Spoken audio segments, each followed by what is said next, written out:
عيد ميلاد مين النهاردة؟ عيد ميلاد مين؟ أنا انت بقى عندك كام سنة؟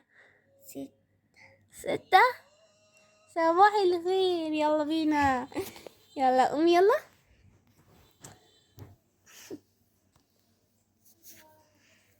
جيجي هاي.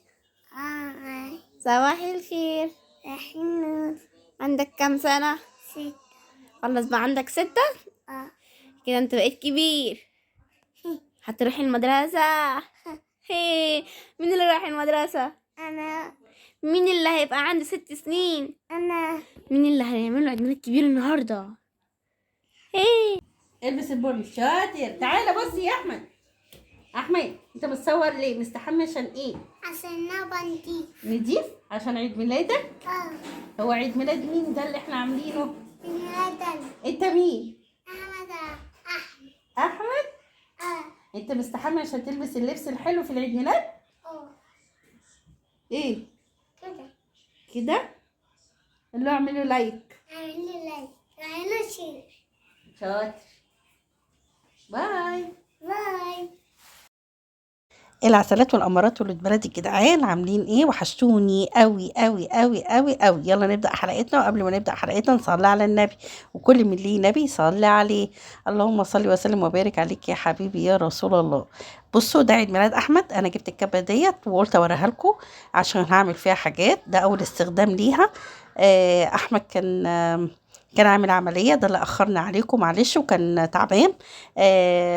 فقلت لازم أفرحه وأعمل له عيد ميلاده. حتى تشوفوه في أول الفيديو كان خاسس خالص عشان كان تعبان ومش قادر ياكل ولا يتحرك. بصوا أنا هعمل الشربات. أول حاجة أنا هعمل الشربات. في كل كوبايتين سكر حطيت عليها كوباية مية، وهحطها على النار. أولا عيد ميلاد أحمد كنا مقسمين بعضنا. بصوا بقولكوا كوبايتين سكر عليها كوباية مية. السكر الشربات أنا عملته كتير جدا جدا وبيبوظ مني، بس دي الطريقة الوحيدة اللي نفعت معي. كنت بحط عليها ملح ليمون وكان برضو بيبوظ مني. كنت بحط فيه قشر ليمون وبرضو كان بيبوظ مني. فمحدش يحط القشر الليمون في العسل عشان بيمرر. بصوا انا بوريكم استخدام الكبه. على فكره ده مش ده ايدي. فمعرفتش اشغلها غير بنتي هي اللي عملتها لي في الاخر.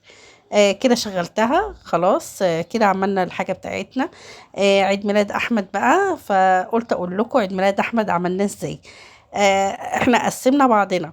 جانا وعدي نزلوا يجيبوا الحاجات بتاعت اللي هنعلقها، وجمانة بنتي هي اللي يعني هي اللي صممت العيد ميلاد بتاع احمد. بصوا انا ضربت هنا الكنافة وضربتها جامد في الكبة. على فكرة الكبة دي حلوة قوي، جميلة جميلة جميلة واسعفتني الصراحة. كده هحط عليها سمنة، ولو عندي كان سكر بودرة كنت حطيت، بس ما كانش عندي الصراحة.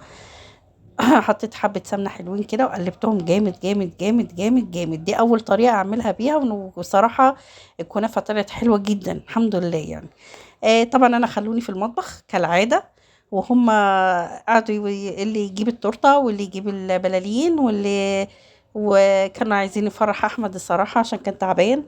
فالحمد لله كان عيد ميلاده جميل، وصراحة كانت يوم حلو قوي قوي قوي قوي. اقعدي بقى دعاكي كده في الكنافة بالسمنة. وبص انا حطيتها في الصينية ازاي، كانت جميلة تحفة. لو عايزاها رفيعة حطيها في صينية واسعة. لو عايزاها كده تقيلة يعني محملة، كنافية محملة، حطيها في صينية صغيرة. بس انا عملتها في الصينية دي.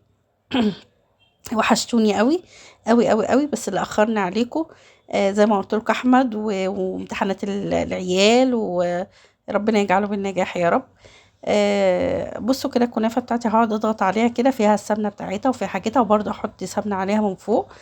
بصوا انا خلصتها ازاي. خلصت السمنه بتاعتنا الكنافه، واحطها في الفرن. دي البسبوسه جاهزه. طبعا انا جبت بسبوسه جاهزه. الحاجات ديت احنا عملناها الساعه 10 بالليل. يعني قلنا نعمله متأخر شوية لغاية ما يجي بابا من الشغل. دي الحاجة بتاعتها العادية. جبت الكيس بسبوسة عادي وحطيت فيه علبة زبادي وحطيت فيها كوباية سمنة.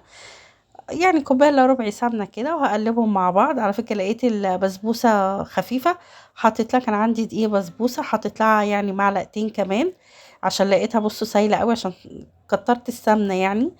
فهحطها بقى دلوقتي في الصينيه، اديني يعني عجنتها وهحطها في الصينيه برضو.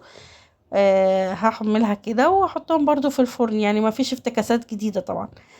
طبعا انا في الوقت دوت وبعمل في الحاجات دي في المطبخ. طبعا انا وحاله بنتي كنا مقسمين بعضنا، الحمد لله ربنا يخلينا لبعض يا رب. انا وحاله في المطبخ، وطبعا الباقي ما باقي في ده ايد احمد اللي حط الاستفندي ده. والباقي في الصاله بيعلقوا له الزينه. انا كل سنه بعمل لاولادي كده، لاولادي كلهم يعني الحمد لله، مع بعض انا وعيالي كده بنحتفل بيهم. الحمد لله يا رب. الفكره ديت بتاعت انا ما كنتش هعمل كده الصراحه.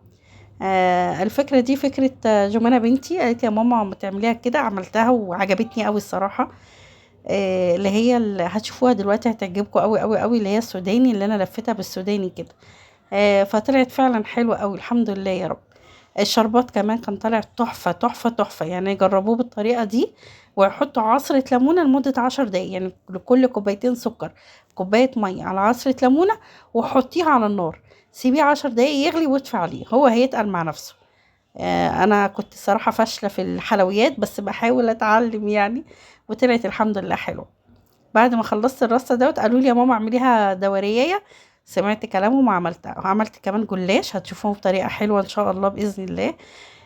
عايزه اقول لكم وحشتوني قوي، وربنا يخلي لنا عيالنا ونفرح بيهم، حتى لو بحاجه بسيطه، بعيد ميلادهم، اتلككوا باي حاجه وافرحوا مع عيالكم. كان يوم حلو الحمد لله، كنا كلنا متجمعين، باباهم وانا وعيالي، والف حمد وشكر يا رب، دايما يديمها علينا يا رب، بحمد الله يا رب. احمد يروح ويجي يحط لي الاستفندي كده قدام الصينيه. آم، بصوا بقى اليوم دوت انا احمد كان عامل عمليه قبليها، فاحنا قلنا لازم نفرحه ونعمله عيد ميلاد. عارفين اللي هو العريس، فقمنا الصبح بقى استحمى، حلق شعره واستحمى ولبس، كنا فرحانين بيه الصراحه، ربنا يخلينا لبعض. بصوا بقى انا بوريكم كده، انا ضربت الفول السوداني وحطيت عليه معلقتين عسل اللي احنا عملناه، الشربات يعني، وقلبته كويس كده. ده الخلطه بتاعتي اللي هحطها في الجلاش. انا ما رضيتش احط قرفه ولا سكر بودره ولا اي حاجه، عشان عيني مش بيحبها الصراحه، بيحبوا فول السوداني يعني. بصوا انا جبت لفه الجلاش كده وقطعتها على 3، وهلفها اللي هي الرول، واحطها في الفرن، ما فيهاش برضو اي افتكاسه خالص يعني. بصوا انا باخد الواحده كده وبحط فيها حبه من الفول السوداني، وهلفها اللفه العاديه واحطها في الصاج بتاعي. بس يعني لو هتحطوهم في الفرن يعنيكوا في الفرن، عشان الجلاش بالذات بيستوي بسرعة، فيعني خلي بالك منه. فرحوا ولادكم لو حاجة بسيطة، فرحوهم لو حاجة بسيطة، فرحوهم.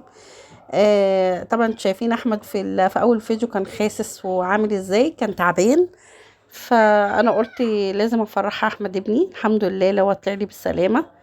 هي عملية بسيطة مش جامدة يعني، ألف حمد وشكر يا رب. فاحنا قلنا لازم نعمل له حاجة نفرحه بيها يعني، فحتى لو أي حاجة بسيطة فرحوا ولادكم يعني. أنا عملت له جلاش، وعملت بسبوسة، وعملت كنافة، كنت عايزة أعمل كيكة كمان، بس الوقت أنا عاملة الحاجات دي متأخر أصلا، على الساعة 10 بالليل، عملت حاجة متأخر دي، يكون بابا رجع من الشغل. ايه تاني يا بنتي يا سمسمة، عايزه اقول لكم وحشتوني قوي قوي قوي قوي قوي قوي قوي قوي قوي قوي قوي، وحشتوني خالص خالص خالص. بصوا الكنافه بتاعتنا حطيت عليها سمنه كده تاني، وعلى فكره السمنه الزياده اللي هتطلع منها لو عايزه تصفيها صفيها يعني، مش هيحصل لها حاجه. كده الجلاش بتاعي حطيت عليه السمنه بتاعتي. انا بدور على الفرشه بتاعتي اليوم ده، مش عارفه الفرشه بتاعتي راحت فين، فاضطريت اعمل بالمعلقه. حطيت سمنه كده على الجلاش، وبعد كده هرش عليه سمسم، دي طريقه جديده انا عملتها. حلوه قوي قوي قوي، جميله، طعمه حلو الحمد لله، الف حمد وشكر، طلعت جميله يعني. ودي البسبوسه بتاعتنا، وادي الكنافه بتاعتنا، وادي الجلاش بتاعنا. عايزه اقول لكم حبوا عيالكم واعملوا لهم لو اي حاجه بسيطه فرحوهم بيها، لو حتى عيد ميلادكم، لو عيد ميلاد عيالكم يعني.